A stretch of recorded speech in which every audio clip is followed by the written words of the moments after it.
Video ini merupakan salah satu tugas yang diberikan oleh guru kami, yaitu Bu Nurul Hidayati, selaku guru pembimbing pelajaran Bahasa Indonesia di Seman 4 Cimahi tahun ajaran 2021.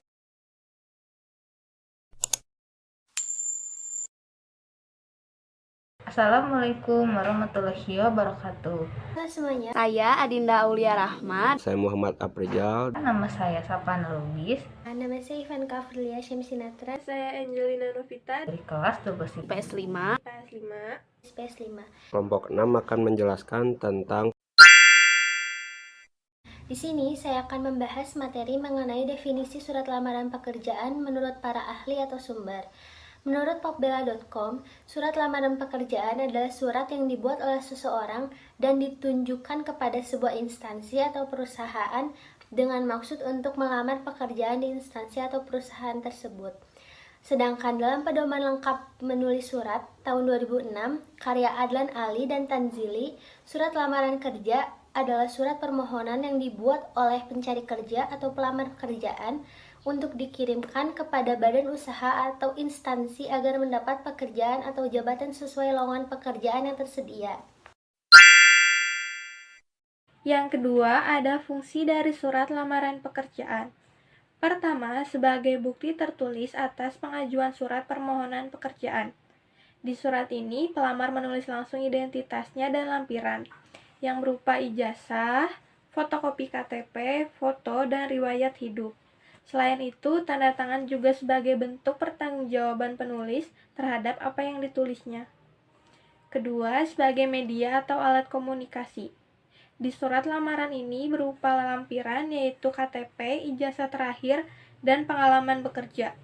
Bagian penerima lamaran akan dengan jelas mengetahui identitas sang pelamar, ijazah terakhir, dan pengalaman bekerja dari surat lamaran yang diberikan pelamar kepada perusahaan melalui perwakilannya. Ketiga, sebagai bahan pertimbangan penerimaan pekerjaan. Umumnya, perusahaan yang memerlukan pegawai dengan jabatan yang cukup penting mempunyai banyak pertimbangan. Bahkan tes demi tes dilakukan secara ketat untuk mempekerjakan calon pegawai yang lebih berkualitas. Ketiga, jenis-jenis surat lamaran pekerjaan. Yang pertama, surat lamaran pekerjaan dengan riwayat hidup. Surat lamaran pekerjaan dengan riwayat hidup atau kita sebut dengan CV adalah surat lamaran pekerjaan yang digabungkan dengan daftar riwayat hidup. Dengan cara ini, riwayat hidup termasuk isi surat, karena surat lamaran pekerjaan berupa gabungan antara surat lamaran kerja dengan riwayat hidup. Cara ini disebut sebagai model gabungan. Sedangkan yang kedua ini adalah surat lamaran pekerjaan terpisah dari riwayat hidup. Surat lamaran pekerjaan terpisah dari riwayat hidup maksudnya adalah surat lamaran kerja yang dipisahkan dari riwayat hidup. Surat lamaran pekerjaan dan riwayat hidup dibuat sendiri-sendiri, berbeda dengan surat lamaran pekerjaan sebelumnya. Dengan cara ini, riwayat hidup atau CV sebagai lampiran.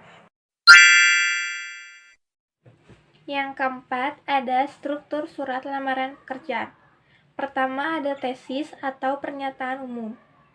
Tesis merupakan pernyataan umum yang bersifat sudut pandang atau subjektif. Kenapa disebut subjektif? Karena di dalam surat lamaran pekerjaan terdapat pernyataan si pelamar pekerja mengemukakan dirinya agar bisa diterima dan layak bekerja. Tesis ini terdapat pada paragraf pertama dan kedua. Yang kedua, ada argumentasi. Argumentasi disajikan untuk meyakinkan orang yang membaca surat lamaran tersebut bahwa pelamar dapat memenuhi kriteria yang dibutuhkan. Ketiga, ada penegasan, yaitu untuk meyakinkan bahwa diri kita layak diterima. Maka perlu adanya penegasan di dalam surat lamaran pekerjaan. Ini juga merupakan penguatan dari tesis surat lamaran pekerjaan. Sistematika surat lamaran pekerjaan. Yang pertama, tempat dan tanggal saat surat ditulis. Sebutkan tempat dan tanggal saat surat ditulis di bagian paling atas sebelah kanan atau kiri. Sebutkan nama kota dengan kaidah penulisan yang benar, yaitu huruf kapital di awal kata. Penulisan tanggal tidak perlu disingkat dan tidak perlu menambahkan titik di bagian akhir. Karena surat lamaran pekerjaan adalah surat pribadi yang sifatnya semi-formal, maka tidak perlu kop surat. Yang kedua, hal dan lampiran. Di bawah tanggal terdapat hal dan lampiran yang posisinya berada di kiri. Hal biasanya diisi dengan lamaran pekerjaan, sedangkan lampiran diisi dengan jumlah dokumen yang disertakan bersama dengan surat lamaran pekerjaan. Yang ketiga, tujuan surat. Berisi nama instansi, lembaga, perusahaan, atau kepada siapa surat tersebut ditujukan. Bila ingin lebih spesifik, dapat menyebutkan jabatan tanpa menulis nama atau menggunakan kata bapak atau ibu. Di awal, gunakan akronim yang terhormat tanpa disertai kepada. Sertakan alamat kantor instansi, lembaga, perusahaan yang dituju. Penulisan alamat tidak perlu menggunakan titik di akhir dan usahakan tidak lebih dari 3 baris. Yang keempat, salam pembuka. Berisi salam yang umumnya digunakan, tidak perlu menggunakan alinea atau posisi paragraf yang menjorok ke dalam. Sertakan tanda koma setelah salam. Yang kelima, pembuka. Pada paragraf pembuka, perkenalkan diri secara singkat dan jelaskan dari mana mendapat informasi lowongan pekerjaan. Yang keenam, bagian isi. Lengkapi perkenalan diri dengan menyebut identitas yang perlu diketahui oleh perekrut, seperti nama, jenis kelamin, tempat dan tanggal lahir, pendidikan terakhir, jurusannya, dan kontak yang dapat dihubungi seperti email dan nomor handphone. Sebutkan maksud dari surat lamaran dengan menyebutkan posisi apa yang dikehendaki. Tambahkan kemampuan atau pengalaman yang paling relevan dengan pekerjaan yang dikehendaki. Hal tersebut agar perekrut semakin tertarik dengan lamaran yang dikirim.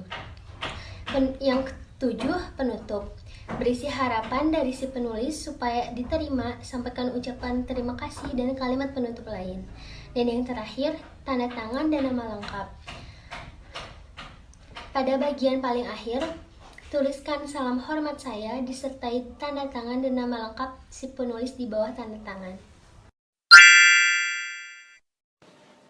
1. Bentuk surat yang standar. Maksudnya gimana nih? Jadi bentuk surat yang standar ini biasa digunakan pada surat resmi maupun surat formal. Dan jangan lupa pada surat lamaran pekerjaan dinyatakan juga secara jelas bahwa seseorang sedang melamar suatu pekerjaan atau posisi pada instansi atau perusahaan tertentu. 2. Menggunakan bahasa yang baik dan benar. Dalam penulisan surat lamaran pekerjaan ditulis dengan bahasa baik dan sesuai dengan ejaan. Jangan menggunakan bahasa yang bertele-tele. Yang ketiga, menggunakan kata yang sopan. Sudah jelas yaitu ringkas dan sederhana. Dan dalam surat lamaran pekerjaan sendiri tidak boleh bernada meminta belas kasihan atau sifat-sifat yang merendahkan martabat diri sendiri. Yang keempat, surat lamaran kerja harus bersih, rapih, dan mudah dibaca. Kesalahan penulisan atau coretan akan menimbulkan citra kalau sang pelamar ini memiliki pekerjaan yang kurang rapi atau ceroboh. Dijelaskan juga di sini bahwa penulisan surat lamaran pekerjaan harus sesuai kaidah ejaan. Bahasanya disempurnakan. Yang kelima, kata pengantar singkat, jelas, padat, informatif, dan tepat sasaran. Karena isi surat lamaran pekerjaan harus menggambarkan informasi tentang pelamar dan kemampuan kerja pelamar. Pada surat ini juga, sang pelamar meyakinkan bahwa bidang atau posisi pekerjaan yang dilamar sesuai dengan kemampuan dan tingkat pendidikan orang yang melamar. Yang keenam, bagian surat diawali tesis dengan kata pengantar yang padat dan informatif. Biasanya ini sebagai informasi awal terkait pekerjaan yang akan dilamar. Untuk menguatkan tesis, berikan informasi pada kalimat. Dan jangan lupa sertakan kalimat yang sesuai. Jangan terlalu berbahasa basi dan bertele-tele. To the point maksudnya. Dan yang terakhir, nomor 7, melengkapi bagian-bagian surat dengan norma bahasa surat. Pemilihan diksi kata pilihan. Biasanya huruf awal diawali huruf kapital dan diakhiri dengan titik. Contohnya pada kalimat yang terhormat, ini bisa disingkat. Pemilihan frasa. Biasa diawali juga dengan huruf kapital dan diakhiri dengan tanda baca koma. Bisa kalian lihat pada contoh kata dengan hormat yang sudah diakhiri dengan tanda baca koma juga. Penggunaan kata sapaan orang kedua biasa digunakan untuk menegur sapa orang yang akan kita ajak bicara. Kata sapaan pada ibu, bapak, atau saudara, huruf awal sapaan ditulis dengan huruf kapital seperti pada contoh. Penggunaan kalimat perincian, pada huruf awal kalimat perincian biasa diawali huruf-huruf kecil dan identik dengan titik 2 seperti ini. Kata ganti tunggal saya, contohnya akan saya bacakan. Saya memiliki kondisi kesehatan yang baik dan tidak pernah terlibat dengan permasalahan hukum apapun. Contoh kalimat pembuka dalam surat lamaran kerja yang bisa Anda jadikan referensi. Nah, di bagian pertama, contohnya berdasarkan informasi dari media cetak, perihal lowongan pekerjaan di perusahaan tempat Bapak atau Ibu pimpin, melalui surat lamaran ini, saya ingin mengajukan diri untuk melamar pekerjaan di perusahaan yang Bapak atau Ibu pimpin guna mengisi posisi yang dibutuhkan saat ini. Sesuai informasi yang saya dapatkan dari titik-titik edisi bahwa PT sedang membutuhkan pekerjaan tambahan pada bagian. Sehubungan dengan itu saya bermaksud melamar pekerjaan yang Bapak Ibu pimpin. Sehubungan dengan informasi lowongan pekerjaan di internet yang saya peroleh bahwa membutuhkan karyawan sebagai titik-titik berkaitan dengan sumber informasi lowongan pekerjaan di internet yang saya dapatkan bahwa memerlukan karyawan untuk menjadi titik-titik berdasarkan informasi yang saya dapatkan dari surat kabar pada tanggal bahwa PT menerima lowongan pekerjaan dengan surat lamaran pekerjaan. Ini saya memiliki maksud supaya bisa bergabung dengan perusahaan yang Bapak atau Ibu pimpin. Adapun bagian pekerjaan saya maksud adalah bagian titik-titik berdasarkan informasi tentang adanya lowongan pekerjaan dari PT titik-titik yang saya peroleh dari harian titik-titik pada tanggal titik-titik. Saya bermaksud untuk melamar pekerjaan dan berkontribusi pada perusahaan yang Bapak Ibu pimpin. Adapun posisi yang pekerjaan saya maksudkan adalah bagian titik-titik. Menurut informasi lowongan pekerjaan dari titik-titik yang terdapat di koran titik-titik pada tanggal, saya bermaksud untuk mengajukan diri supaya boleh bergabung pada titik-titik. Dan titik-titik di sini yang dimaksud adalah di mana kita akan bekerja nantinya untuk memasuki pekerjaan tersebut. Terakhir adalah langkah-langkah pembuatan surat lamaran pekerjaan. Di antaranya, yang pertama, tempat dan tanggal penulisan surat. Yang kedua, kepada yang terhormat, nama orang beserta gelar dan jabatannya atau perusahaan yang dituju. Yang ketiga, alamat lengkap perusahaan juga tidak boleh dilewatkan. Keempat, salam pembuka. Kelima, kata pengantar atau pembukaan. Keenam, biodata pribadi. Ketujuh, pengalaman kerja dan kemampuan Anda dalam bekerja sebelumnya. Kedelapan, penutup. Kesembilan, lampiran surat lamaran kerja. Kesepuluh yang terakhir adalah hormat saya, tanda tangan, dan nama lengkap Anda. Agar lebih jelasnya, bisa lihat di contoh gambar ini. Sekian, terima kasih. Wassalamualaikum warahmatullahi wabarakatuh.